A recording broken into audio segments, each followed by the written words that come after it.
Hello students, I am Shubhangi Jain from IMB International School, Nayagaon, Kota. Today we will start chapter number 19 of your science, that is management of wastewater. Chapter number 19, management of wastewater. In this chapter we will learn about how we can manage a wastewater. तो wastewater क्या होता है? Basically what is wastewater? It is the dirty or polluted water that is generated due to various human activities. ऐसा water जो dirty हो चुका है, pollute हो चुका है, किसकी वजह से? Human activities की वजह से. और उनमें कौन कौन सी activities आती हैं? Domestic, industrial और agricultural activities. Now discharge of undesirable substances into water leads to water pollution. अब water pollution कैसे होता है? जब हम ये undesirable substance यानी कि waste substance हमारे वाटर में डिस्चार्ज करते हैं तो उसकी वजह से क्या होता है? हमारा वाटर पोल्यूट हो जाता है. The substance that bring about the undesirable change are called pollutants. और ऐसे सब्सटेंसेस जिनकी वजह से हमारा वाटर पोल्यूट हुआ है उन्हीं सब्सटेंस को हम क्या बोलते हैं? Pollutants. Now next topic is sources of water pollution. Industrial waste पहला है हमारे पास कि किन किन रीजंस की वजह से वाटर पोल्यूट होता है. तो पहला रीजन है हमारे पास इंडस्ट्रियल वेस्ट. तो industries and factories produce large amount of waste and that contains toxic chemicals. Industries और फैक्ट्रीज से इस तरह का वेस्ट निकलता है जो क्या होता है? टॉक्सिक होता है.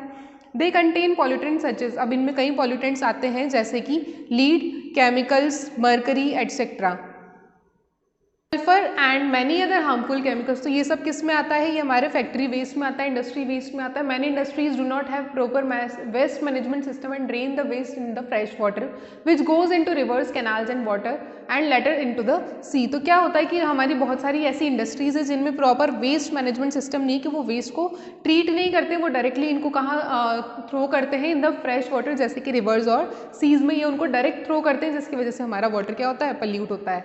अगला सोर्स है हमारे पास वाटर पोल्यूशन का माइनिंग एक्टिविटीज. माइनिंग एक्टिविटीज की वजह से भी वाटर पोल्यूशन होता है. क्या है? Mining activities release several harmful metals and toxic elements which when mixed up with water contaminates it. तो माइनिंग एक्टिविटीज में कई हार्मफुल मेटल्स होते हैं, कुछ एलिमेंट्स ऐसे होते हैं जो टॉक्सिक होते हैं. तो उनकी वजह से क्या होता है? जब ये हमारे वाटर के साथ मिक्स होते हैं तो उसको कंटामिनेट करते हैं, यानी उसको गंदा करते हैं, पॉल्यूट करते हैं. अगला सोर्स है accidental oil leakage. Oil spill is a huge concern as large amount of oil enters into the sea and does not dissolve in water. तो oil spill क्या है? एक बहुत ज़्यादा अमाउंट में ऑयल टैंकर्स का क्या होना, हमारे सी या ओशियंस में डिजॉल्व होना.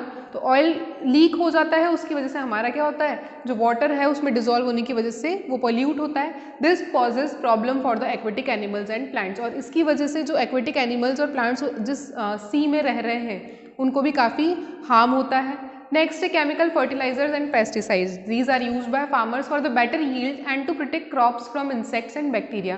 ये क्या है? केमिकल फर्टिलाइजर्स और पेस्टिसाइड्स किसके थ्रू यूज़ किए जाते हैं? फार्मर्स के थ्रू. और फार्मर्स ऐसा क्यों करते हैं? अपनी क्रॉप को बैक्टीरिया से बचाने के लिए. ये क्या यूज़ करते हैं? केमिकल्स को यूज़ करते हैं, फर्टिलाइजर्स को यूज़ करते हैं. However when this chemicals are mixed up with water and flow down into the rivers and canals cause serious damage to aquatic animals. अब हमारी क्रॉप तो बच गई, लेकिन उसकी वजह से क्या हुआ? ये जो फर्टिलाइजर्स और केमिकल्स हैं ये किसके साथ मिक्स हो गए? सॉइल के साथ. और सॉइल में जब ये वाटर के साथ मिक्स होगा तो एट द एंड ये क्या करेगा? रिवर्स में पास होगा, कैनाल्स के थ्रू पास होगा और वहाँ जाकर ये हमारे एक्वेटिक लाइफ को क्या करेगा? डैमेज करेगा, हार्म करेगा. This nutrient rich water promotes the growth of weeds resulting in eutrophication. और इसकी वजह से क्या होता है? अब इस वाटर में क्या है? बहुत ज़्यादा अमाउंट में न्यूट्रिशन है, ये न्यूट्रिशन रिच वाटर है, इसलिए इसकी वजह से वीड्स यानी अनवांटेड प्लांट्स की ग्रोथ होगी, जो किस में रिजल्ट करती है? In the it results in eutrophication, यानी बहुत ज़्यादा अमाउंट में वीड्स का ग्रो होना. नेक्स्ट है लीकेज ऑफ सीवर लाइन्स. जो हमारी सीवरेज लाइन्स है कई बार उनमें भी फॉल्ट आने की वजह से वो भी लीक करने लगती है. तो small leakage from the sewer lines can contaminate the underground water. अब जो हमारी सीवेज लाइन होती है वो अंडरग्राउंड होती है, तो कई बार उनमें लीकेज की वजह से हमारा जो अंडरग्राउंड वाटर है वो भी डिस्टर्ब होता है. नेक्स्ट है लीकेज फ्रॉम द लैंडफिल्स. अब लैंडफिल्स में भी कई बार क्या होता है? लीकेज आ जाता है. जैसे कि फॉर एग्जांपल लैंडफिल्स क्या होते हैं? These are huge pile of garbage that produces awful smell. तो लैंडफिल्स वो पाइल्स होते हैं, मतलब हमारा गार्बेज को हम एक जगह इकट्ठा करते हैं और बहुत अमाउंट में ये इकट्ठा हो जाता है, तो उसमें से क्या होता है? बहुत ऑफुल स्मेल आती है. When it rains the landfills में लीक. और जब बारिश होती है तो उस टाइम पे ये लैंडफिल्स लीक कर सकते हैं और हमारा जो अंडरग्राउंड वाटर है उसको पल्यूट कर सकते हैं और कंटामिनेट कर सकते हैं. तो हम क्या करते हैं? हमारे गार्बेज को किसी पिट्स वगैरह में बनाकर उनमें भर देते हैं गार्बेज को, और वो गार्बेज एट द एंड फिर जब लीक करता है तो उसकी वजह से हमारा अंडरग्राउंड वाटर कंटामिनेट होता है. लास्ट है हमारे पास डोमेस्टिक वेस्ट। क्या होता है? It is a waste generated in homes due to day activities. ये ऐसा वेस्ट है जो हमारे घरों में जनरेट होता है हमारी डे टू डे एक्टिविटीज़ की वजह से। Human excreta, food waste, plastic wrappers, soaps, detergent, ये सब क्या है? नॉर्मल गार्बेज है जो हमारे घर में जनरेट होता है। Now, wastewater generated carries waste in solution or in the form of suspension. Such dirty water is called sewage. तो ये वेस्ट वाटर जो होता है ये अपने साथ वेस्ट कंटेन करता है, इसलिए हम इसको क्या बोलते हैं? सीवेज या फिर वेस्ट वाटर के नाम से जानते हैं। यानी जो गंदा पानी है उसे हम किस नाम से जानते हैं? सीवेज या waste water. The impurities dissolve in suspended in it are called contaminants. और जो भी इम्प्योरिटीज इसमें हैं उन्हीं को हम क्या बोलते हैं? कॉन्टामिनेंट्स। यानी ऐसे पॉल्यूटेंट जिनकी वजह से ये गंदा हुआ है उन्हें हम बोलेंगे कॉन्टामिनेंट्स। So the draining sewage properly is very important because indisciplined and careless disposal might cause serious environmental and public health issues. अब हमारा जो सीवेज है उसको प्रॉपरली डिस्पोज करना ये बहुत ज़रूरी है। क्यों? क्योंकि इसकी वजह से हमारे इन्वायरमेंटल पॉल्यूशन हो सकता है इन्वायरमेंट में और कई ऐसे पब्लिक हेल्थ इश्यूज भी जनरेट हो सकते हैं। An effective drainage system is thus essential for the following reason. अब ऐसे क्या रीजंस हैं जिनकी वजह से हमारा जो ड्रेनेज सिस्टम है वो प्रॉपर होना चाहिए, इफेक्टिव होना चाहिए? तो फर्स्ट है sewage that stagnates as a puddle और pool breeds vectors of diseases such as mosquitoes and flies.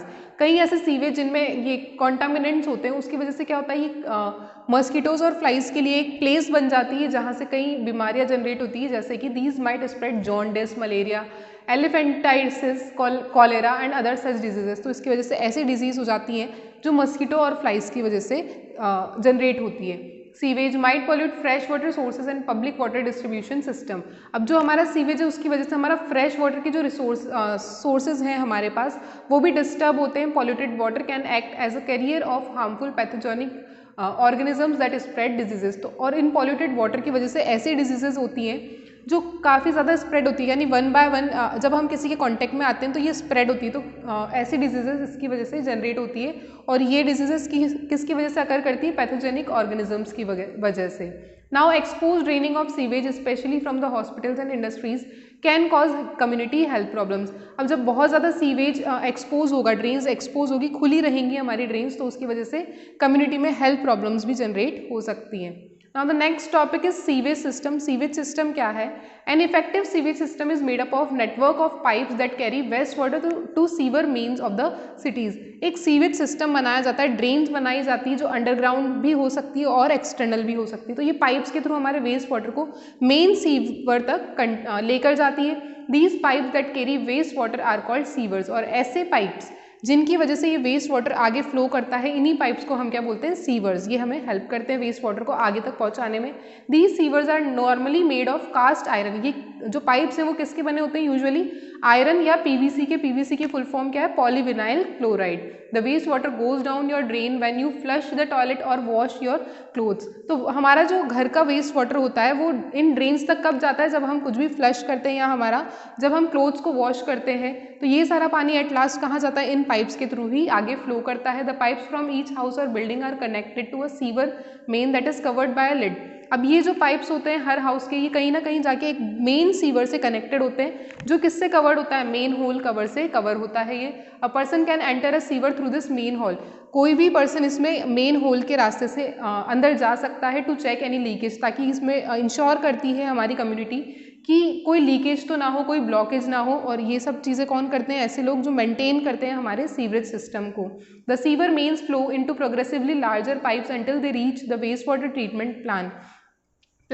तो ये सीवर जो है ये प्रोग्रेसिवली फ्लो करता रहता है, मतलब आगे से आगे हमारे पाइप्स का जो सिस्टम है वो बड़ा होता जाता है। In order to help the earth's gravity do its job, the waste water treatment plant is usually located in low lying area. और जनरली जो हमारा वेस्ट वाटर का ट्रीटमेंट प्लांट जो होते हैं, हमारे सीवेज के ट्रीटमेंट प्लांट, वो लो लाइंग एरिया में होते हैं, यानी ढलान वाले एरियाज में होते हैं।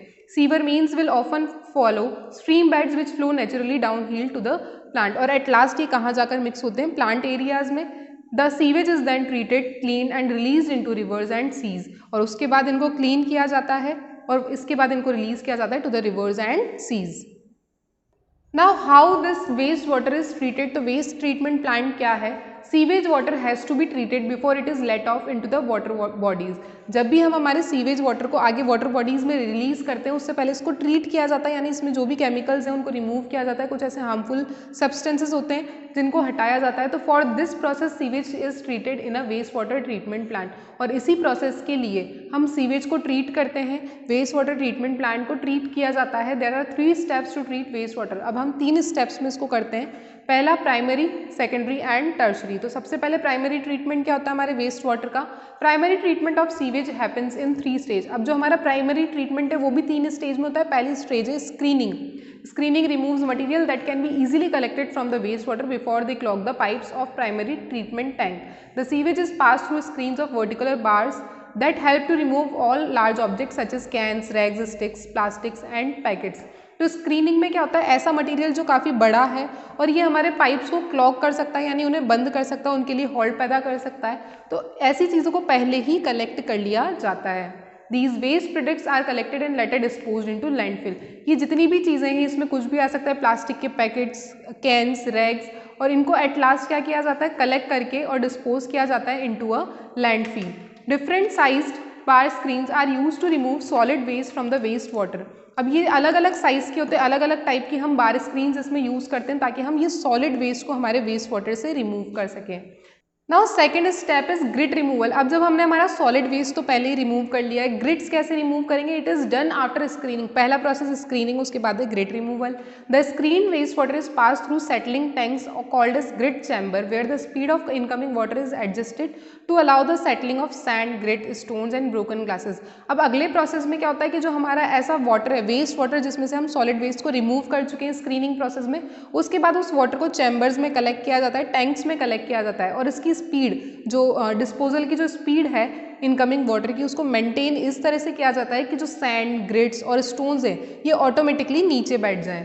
These particles are remove as they might damage pumps. और इन पार्टिकल्स को पहले ही रिमूव कर लिया जाता है क्योंकि हो सकता है कि हमारे पंप्स को डैमेज कर सकते हैं। लास्ट है हमारे पास sedimentation. Sedimentation is performed after grit removal. अब हमने ग्रिट्स को रिमूव कर लिया है by passing water through the large tanks commonly called sedimentation tanks. तो इन्हीं को हम क्या बोलते हैं, जब हम लार्ज टैंक्स में से सेडिमेंट्स को रिमूव कर रहे हैं उन्हीं को हम बोलेंगे sedimentation tanks.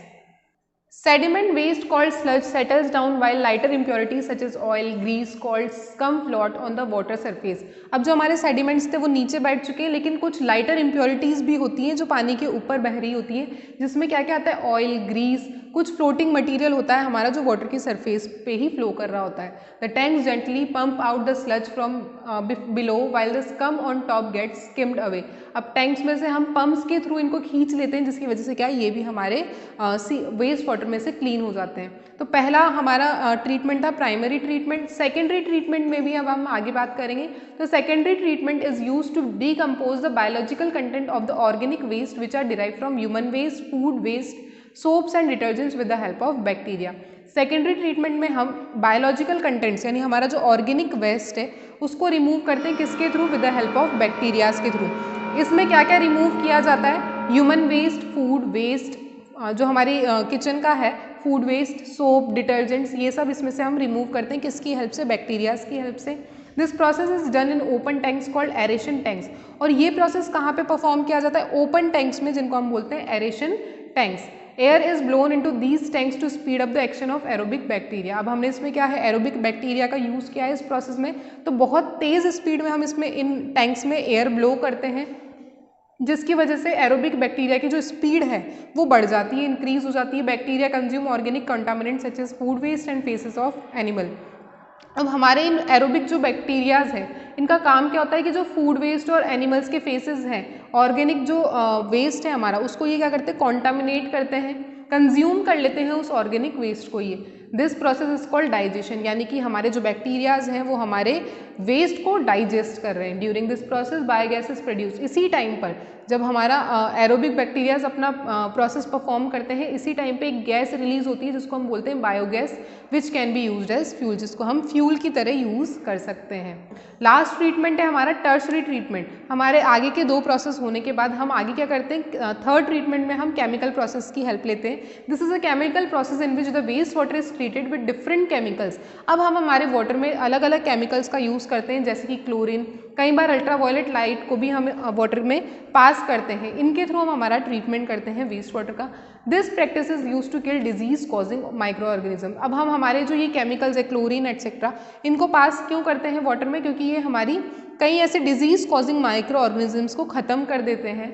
The clean water is then release into rivers और seas. After all these 3 treatment इसके बाद ही हमारा जो वाटर है वो क्लीन वाटर है और उसको हम आगे कहाँ रिलीज करते हैं, रिवर और सी में रिलीज करते हैं। तो अब ये जो हमारा ट्रीटेड वाटर है जिसको हमने ट्रीट कर लिया है, अब ये हमारा फ्रेश वाटर है, तो इसका हम यूज़ कहाँ कहाँ करते हैं।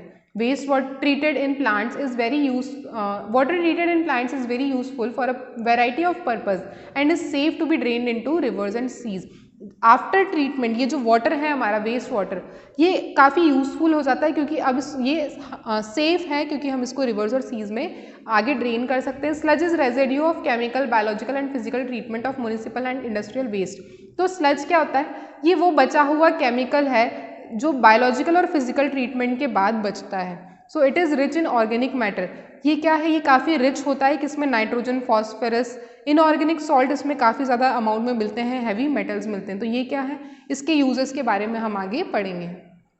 सो ऐसे क्या क्या यूजेस हैं स्लज के। तो पहला use, it can be used as fertilisers और एज लैंडफिल। हम स्लज को फर्टिलाइजर्स के वे में यूज़ कर सकते हैं, इनको लैंडफिल के यूज़ में भी ले सकते हैं। Sewage sludge is rich in organic matter, ये क्योंकि ऑर्गेनिक मैटर में काफ़ी रिच है, इसमें नाइट्रोजन, फॉस्फोरस काफ़ी अमाउंट में है। So it can improve the physical condition of soil. इसकी वजह से हमारी सॉइल की जो कंडीशंस है वो भी इम्प्रूव हो जाती है, यानी कि हमारी सॉइल को क्या प्रोवाइड करता है, फर्टिलिटी प्रोवाइड करता है। It can be use to produce biogas, इसको हम बायोगैस को प्रोड्यूस करने में भी यूज़ में लेते हैं, which is used as fuel and can be use to generate electricity. हमें पता है कि बायोगैस हमारे लिए क्या है, एक फ्यूल प्रोडक्ट है और इससे हम क्या जनरेट कर सकते हैं, इलेक्ट्रिसिटी। तो बायोगैस के प्रोडक्शन में भी किसका यूज़ आता है, स्लज का ही यूज़ आता है। Now alternative methods of sewage disposal. अब हमने देखा कि हम एक तरफ तो डिस्पोज कैसे कर रहे थे, पूरा ट्रीटमेंट करने के बाद डिस्पोज कर रहे थे। अब और ऐसे कौन कौन से मेथड्स हैं, अल्टरनेटिव मेथड्स, जिनको हम यूज़ में ले सकते हैं। तो पहला है सेप्टिक टैंक। सेप्टिक टैंक में भी हम हमारे जो सीवेज है उसको डिस्पोज कर सकते हैं। क्या है septic tank? A septic tank is simply a big concrete और steel tank. Anaerobic bacteria in the tank decompose the waste. इसमें क्या होता है, एक टैंक में, ये एक बहुत बड़ा टैंक होता है, स्टील का या फिर कंक्रीट का टैंक होता है, जिसमें हम हमारे वाटर को कलेक्ट करते हैं और एरोबिक बैक्टीरियाज को इसमें रिलीज कर देते हैं। तो ये क्या करते हैं, हमारे वेस्ट को डिकम्पोज करते हैं। यहाँ पे सिर्फ क्या है, हमने एक ही स्टेप परफॉर्म करी है। अगला है हमारे पास वर्मी कंपोस्टिंग। वर्मी कंपोस्टिंग में क्या होता है, it is a method in which worms, usually red wigglers and earthworms, are used to decompose vegetable peels, food waste, human excreta, dairy product and fats. Vermi composting क्या होता है, इसमें भी हम कई बैक्टीरियाज जैसे कि वर्म्स जो होते हैं उनको यूज में लेते हैं। मेनली कौन से बैक्टीरियाज, अर्थवर्म और रेड विगलर्स। ये क्या करते हैं, हमारा ऐसा वेस्ट यानी कि किचन वेस्ट जिसको हम कह सकते हैं ऑर्गेनिक वेस्ट को, ये क्या करते हैं, डिकम्पोज करते हैं। उसे कंज्यूम करने के बाद उसको डिकम्पोज करते हैं। यानी कि इसमें कौन कौन से वेस्ट को हम कंपोस्ट कर सकते हैं, vegetable peels, food waste, human excreta और dairy products. Vermi cast also known as worm manure is the end product of the breakdown of organic matter by worms. अब जो हमारा वेस्ट था उसको डिकम्पोज किया किसने, वर्म्स ने। तो बचा हुआ जो प्रोडक्ट है वही क्या है, हमारे लिए वर्मी कास्ट है, और ये काफ़ी फर्टाइल होता है। यानी ये हम इसको हम क्या कैसे यूज़ कर सकते हैं, मैन्योर की फॉर्म में, खाद की फॉर्म में इसको हम यूज़ कर सकते हैं। Vermi compost form contains water soluble nutrients and can be used as organic fertilisers. जो वर्मी कंपोस्ट बना है ये वाटर में सॉल्युबल हो सकता है और इससे हम ऑर्गेनिक फर्टिलाइजर्स की यूज़ में भी के तरीके से भी हम इसको यूज़ कर सकते हैं। यानी हमारी फार्मिंग में भी हम इसको फर्टिलाइजर की फॉर्म में यूज़ कर सकते हैं हमारी क्रॉप यील्ड को बढ़ाने के लिए। अगला मेथड है हमारे पास लैंडफिल। लैंडफिल क्या होता है, it involves burying the waste in unused pits where anaerobic bacteria break down the waste water and producing a gas mostly composed of carbon dioxide and methane. This gas is used to generate electricity. Landfill में क्या होता है कि हमारे पास जो unused पिट्स हैं यानी खाली गड्ढे हैं, हम उनमें क्या भर देते हैं, हमारा वेस्ट भर देते हैं और उसके बाद इनको जो बैक्टीरियाज हैं वो ब्रेक करते हैं। जैसे हमने बताया था एनारोबिक बैक्टीरिया एक हमारे पास एग्जाम्पल है। तो ये हमारे ऑर्गेनिक वेस्ट को डिकम्पोज करते हैं, उसको ब्रेक डाउन करते हैं। उसी प्रोसेस में क्या होता है, एक गैस रिलीज होती है और उस गैस में जनरली कौन सी गैस होती है, कार्बन डाइऑक्साइड और मीथेन ही रिलीज होती है। इसी गैस को हम इलेक्ट्रिसिटी जनरेट करने में यूज में लेते हैं। अगला है हमारे पास इंसिनरेशन। इंसिनरेशन मेथड में हम क्या करते हैं, incineration is a disposal method in which solid organic waste are subjected to combustion so as to convert them into residue and gaseous product. This method is useful for disposal of solid residue from waste water. Incineration में हम सिर्फ solid waste को treat करते हैं। कैसे treat करते हैं कि हम उन्हें कंबशन के प्रोसेस में कन्वर्ट करते हैं गैसियस प्रोडक्ट में, यानी हम इन्हें जलाते हैं, जलाने से जो गैस रिलीज होती है उसको हम आगे यूज़ करते हैं। Now our next topic is steps to prevent water pollution. हम देख रहे हैं कि वाटर पोल्यूशन बहुत ज़्यादा बढ़ रहा है, वेस्ट वाटर हमारे पास बहुत ज़्यादा अमाउंट में कलेक्ट हो रहा है, उसको हमें ट्रीट करना पड़ रहा है। तो बेटर ये है कि हम उसे प्रिवेंट कर लें, यानी कि वाटर पोल्यूशन को हम रोकें। क्या स्टेप्स रहेंगे उसके? Water pollution is a huge threat to mankind. It is the need of hour to take adequate and necessary steps to prevent water pollution. हमें बहुत ज़रूरत है कि हम इसके लिए नेसेसरी स्टेप्स लें ताकि हम वाटर पोल्यूशन को रोक सकें। How it can be controlled, इसके कई तरीके हैं। पहला है हमारे पास use minimum amount of detergent when you are washing clothes. Use only phosphate free detergents.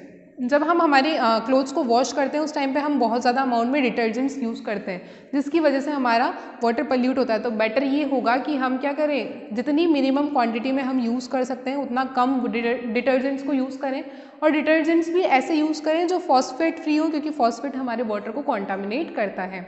अगली स्टेप है हमारे पास excreta of human being and animals should be used in biogas plants to produce fuel and manure. जितना ज़्यादा, अब हमारे पास waste तो generate होगा ही, लेकिन हम वेस्ट में से भी अगर फ्यूल और मैन्योर जनरेट कर लें, खाद जनरेट कर लें, फ्यूल जनरेट कर लें, तो उसको हम आगे यूज़ कर सकते हैं। तो ह्यूमन बींग्स का जो एक्सक्रीटा है और एनिमल्स का जो एक्सक्रीटा है, इसको हम कहाँ ट्रीट करें? ओनली बायोगैस प्लांट्स में ही ट्रीट करें, ताकि इसको हम खाद के लिए और फ्यूल के लिए हम इसको यूज़ कर सकें आगे।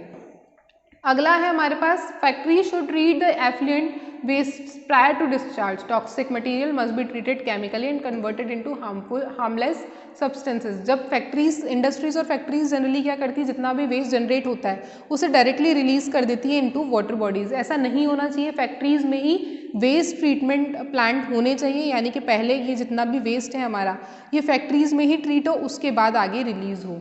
Never pour household insecticides medicine etcetera down the sink और टॉयलेट। कभी भी हम हमारे घर में जब भी इंसेक्टिसाइड्स कुछ मेडिसिन या केमिकल्स यूज़ करते हैं तो उनको डायरेक्टली हम सिंक या टॉयलेट्स में ना थ्रो करें। Both the government and industries should take the responsibility to clean water bodies such as rivers, lakes, ponds and streams. क्योंकि ज़्यादातर वेस्ट कौन सा होता है? इंडस्ट्री वेस्ट होता है। तो ये हमारी गवर्नमेंट और इंडस्ट्रीज दोनों को साथ में मिलकर इसकी एक रिस्पॉन्सिबिलिटी लेनी चाहिए कि वाटर बॉडीज़ को वो क्लीन करें।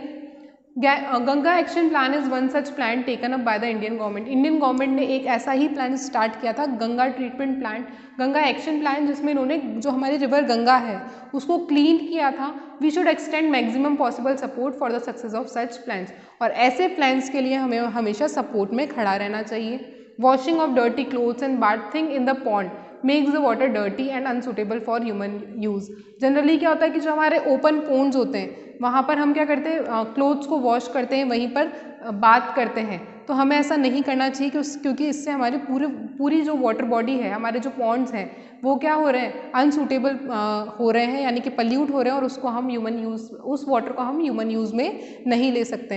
Hope you understand. Thank you students.